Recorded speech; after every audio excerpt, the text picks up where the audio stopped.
My name is Beston. I live in Cape Town. Also, I do delivery. Interbet helped me to realize my dreams. Now I have my own delivery vehicle and I'm able to do the removal in and around Cape Town.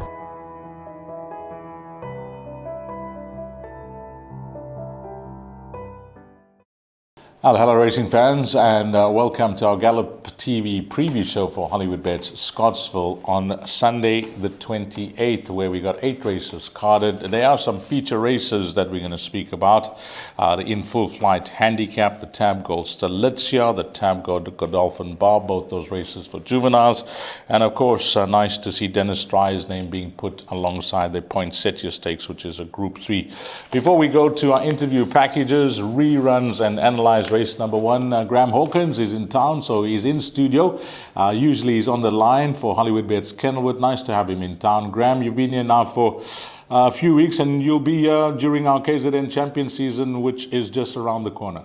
Yes, we kick away the first weekend of May, and I'll be here through to the end of August. Champion season is always a most exciting time, especially for us racing fans, and there's no better place to be than in KwaZulu-Natal during this time.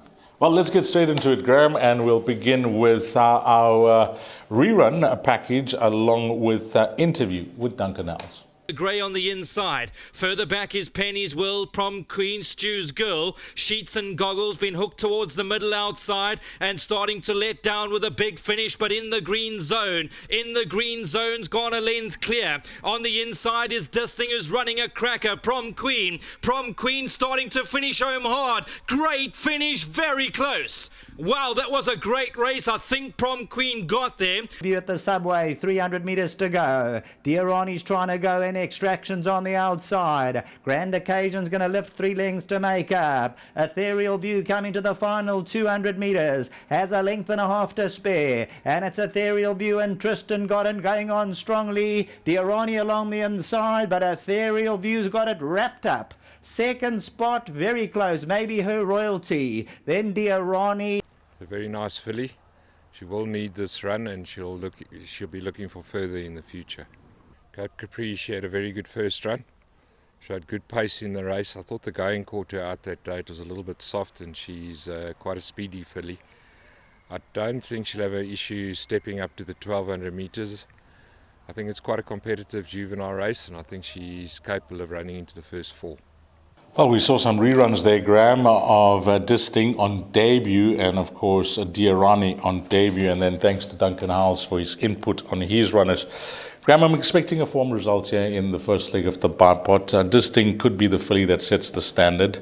We were just chatting off here about a second start that has held up very well form-wise. Tanner Rowe, Candice Bass Robinson's runner, and kind of Wallenfeld from the Eric Sands yard coming out to win.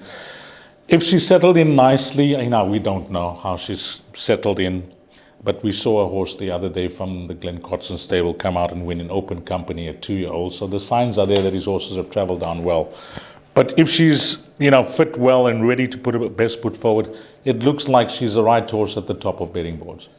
No excuses here, I don't think. I think the Cape form is very strong. As you say, that last run went third behind Sahara Cat, which was the second start. Tanneron and Kinda Wonderful. Kinda Wonderful came out and won by 6 lengths. She destroyed the opposition in her next start. So all signs point to Disting. I think the betting is just about right.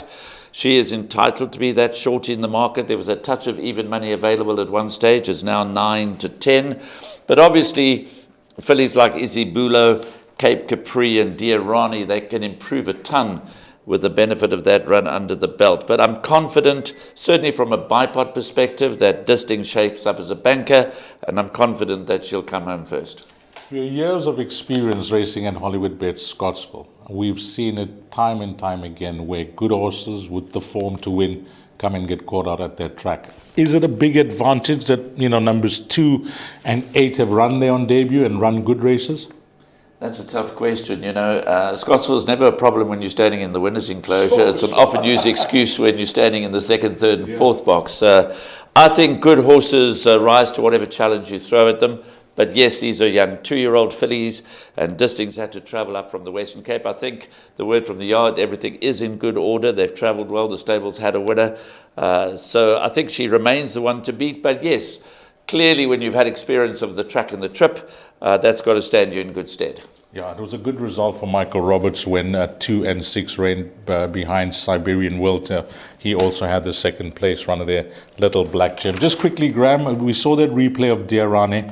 And I know that Frank Robinson does rate the filly, and I say the filly because she'll have a sex allowance, which is a big plus, and I think that she'll prefer it down the lane because I watched her around the turn.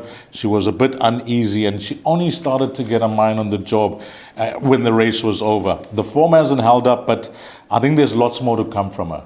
I think she showed signs of being very inexperienced on debut, so she is the one, number 12, Diarani, that might have benefited the most from having had the experience of her first race, and it was a good run.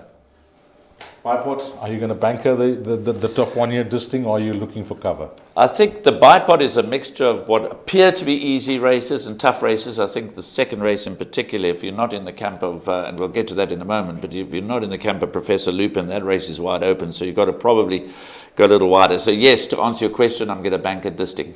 Well, Graham Hawkins, strong on number 9, Disting. I'm suggesting a trifecta boxed here. The top 4 in the betting, 2, 6, 9 and 12. And that's a wrap of race number 1. You need to get that Bipod bet on by 12:20.